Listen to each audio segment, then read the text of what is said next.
everyone, welcome to my channel. I have a very exciting video today. I'm being a little quiet because I'm in my front yard. I'm a little embarrassed of filming. I have a very exciting video because this is my first official garden tour. Yes, I have to garden in my front yard because this is just the place where it gets the best sunlight. I have to do what I have to do, right? I want to show this off particularly because I consider myself a beginner gardener. I think I'm on my third year gardening, either third or fourth. I'm gonna have to double check that.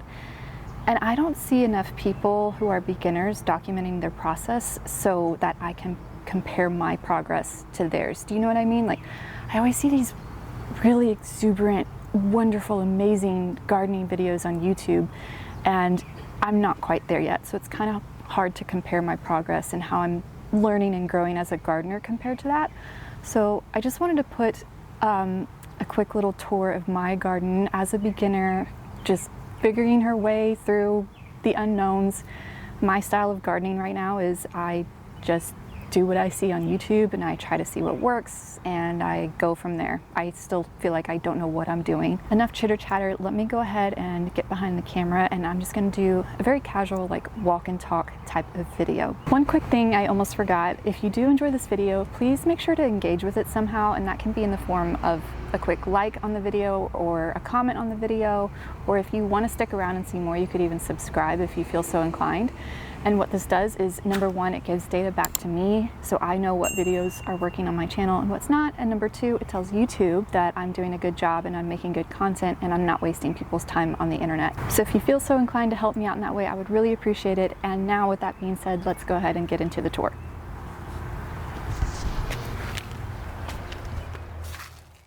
So here's my cozy little Zone 7A front yard garden. If you're looking for a spotless lawn here, you are not going to find it. I'm actually hoping to get rid of a lot of the grass over the coming years. Over here in the front of the yard, we have a little section of plants, and this is a planter box I created from some scrapped trim in my house. And I have some sweet pea flowers growing. If you're here from my last video where I showed off my seedlings, you would remember I was pretty frustrated trying to get these to germinate, but you can see I have great success here. Really excited to see how they bloom with time. Right here, I have a little patch of creeping Jenny.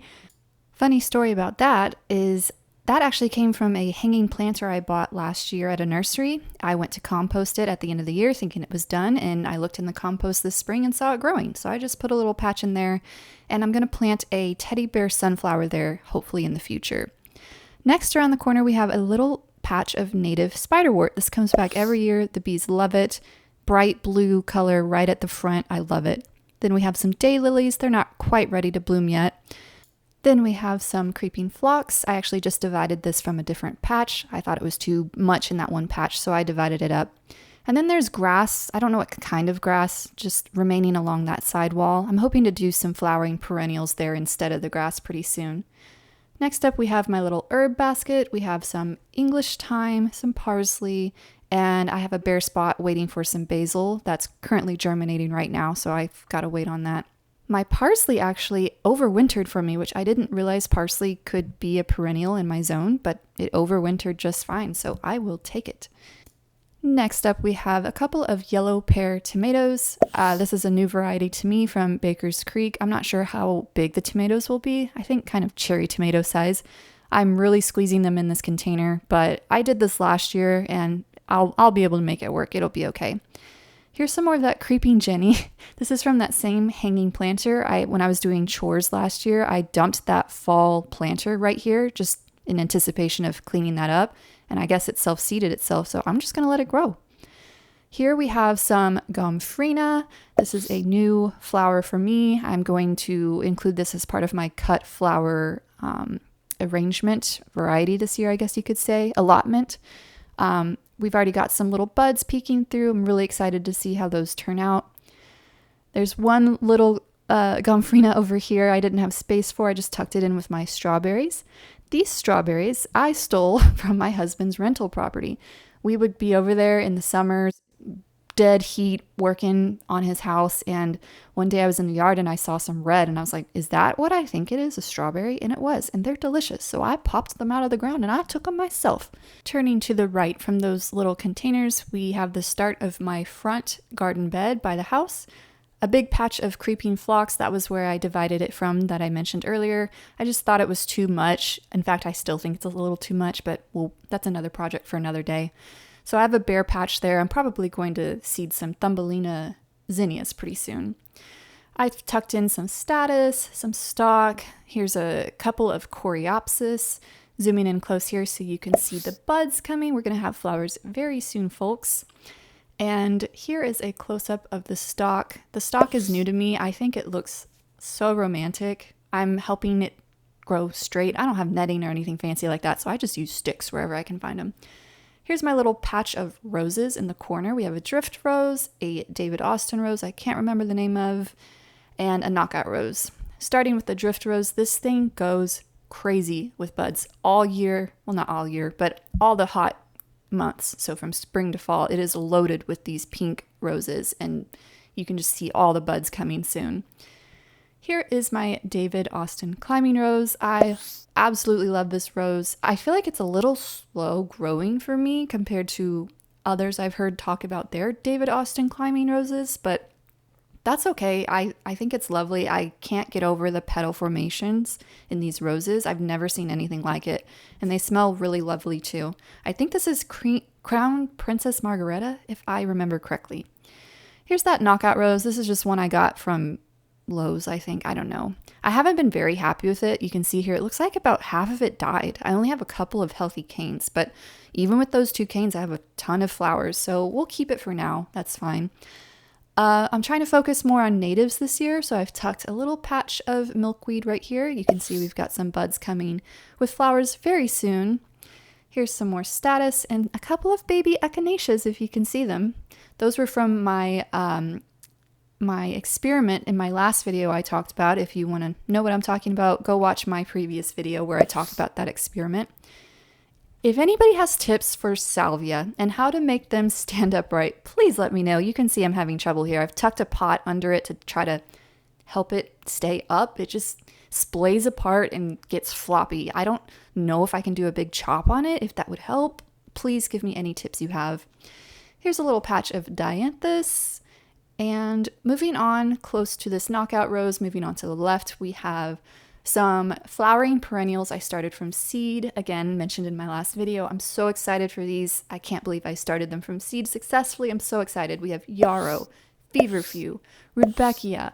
I'm very excited to see how these come to fruition. Hopefully I don't know if I'll see flowers this year. I'm not sure, but hopefully I will.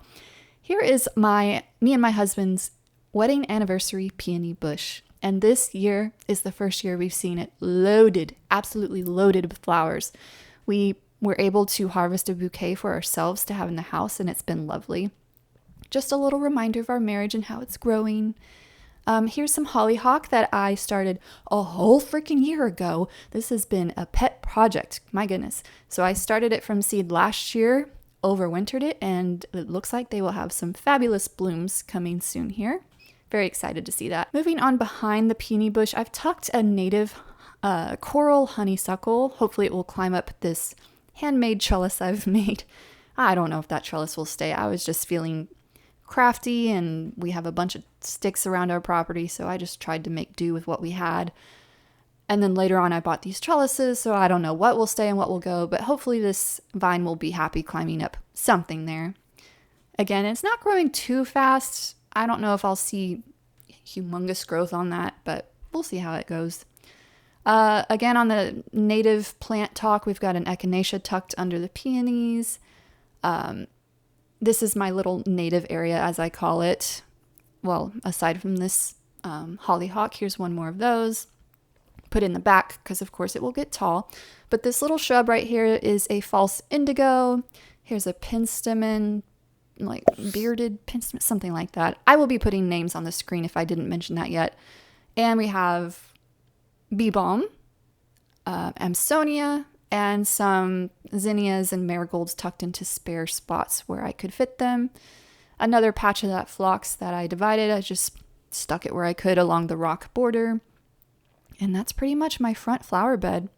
Oh, aside from the lilac tree, my lovely, lovely lilac tree. It doesn't look lovely now. We are past blooming time. I will put a picture of the blooms, and it smells divine. divine. Like, it's like a bush of perfume in your face. It's amazing and it's beautiful and the bees love it. Here's another view of how it looks from a different perspective from our front door. And you can see tucked in the front yard are some raised beds. This is where I get the best sun, so it's not my favorite look, but it's what I'm gonna do for now. So in this main large bed is mainly my cut flowers, aside from that Frina earlier. We have our first Cosmos bloom. I know this is Afternoon White by Johnny's. We've got 6 of those tucked in at the back. And moving on from the Cosmos, we have scabiosa, we have strawflower, and we have a bunch of status. I know I have 2 different shades of status. We have a blue, and I believe the seed packet said rose shades. So we'll get some rosy color and some blue color. The strawflower is a peach color. Scabiosa is this really rich dark purple. And I have some volunteer tomatoes. Don't know what to do with them. They don't belong in the cut flower garden, but they can stay for now. That's fine. I'm not too worried. Maybe I'll transplant them. Moving on to my bird fountain, which me and my cats love to watch the birds bathe from my office window. I'll show a little video of that right now.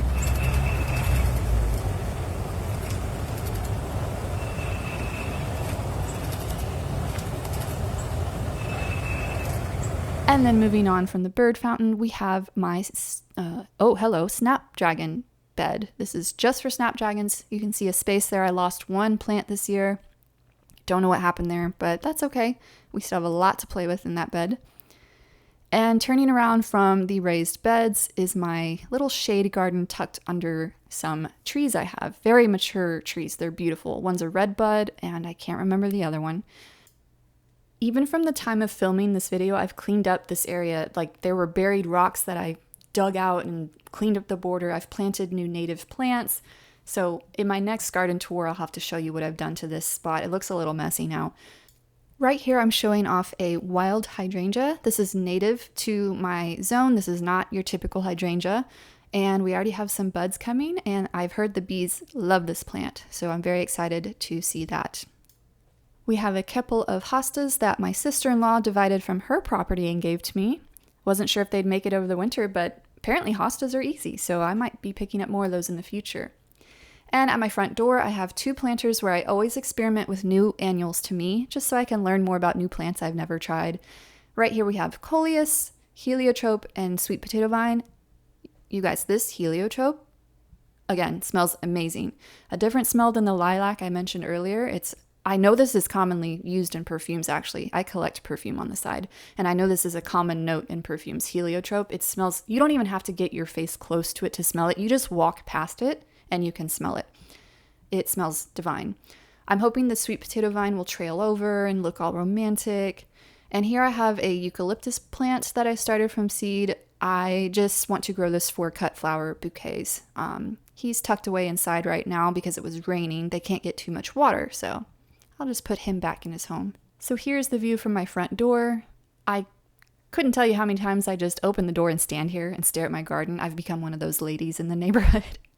Here's a little sign I painted for the front door. Isn't it so cute? Just some spare wood and spare paint I had. I just wanted something cute at the front door. Saving the space on the left for a new hanging planter. I actually just seeded that today. I'm going to have trailing morning glory and trailing black-eyed Susan. So thank you for letting me give you this little tour. I'll probably check back in another month or so with another tour. It's also good for me just to keep up with how the garden is growing and what it's looking like throughout the months, so then I can refer back to it. So again, if you liked this, please leave a like, comment, or subscribe if you want to stick around and see more, and I will see y'all with the next one. Bye.